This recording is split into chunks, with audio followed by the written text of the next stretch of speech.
इस वक्त supreme court of Pakistan में मौजूद हूँ। मखसूस नशिस्तों का जो केस था उसका फैसला मुतवक्के था लेकिन नहीं आया। आमिर डोगर साहब हमारे साथ मौजूद है, तहरीक इंसाफ के सीनियर रहनुमा हैं, मैंने बात करेंगे।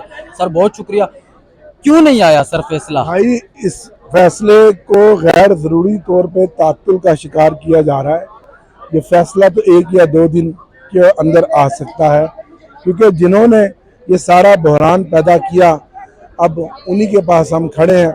उम्मीद है कि मुल्क और अवाम के ऊपर रहम खाते हुए ये इस बहरान से इस मुल्क को निकालेंगे और फैसला आइन और कानून के मुताबिक करेंगे, और हमारी सीटें जो हमारे मैंडेट के मुताबिक हमें मिलनी थी वो हमें मिलेंगी।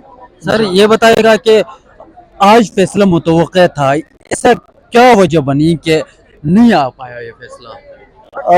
उसकी वजह यह है कि इस फैसले को गैर ज़रूरी तौर पे ज़ेर इल्तवा रखा जा रहा है और मज़ीद इससे बहरान आएगा, क्राइसिस आएगा।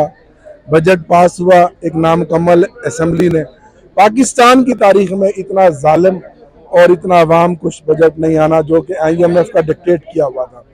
तो बस अब ये हम तो अल्लाह के सामने अपनी दरख्वास्त दी हुई है और आइन और कानून को मानने वाली पार्टी है तहरीक इंसाफ।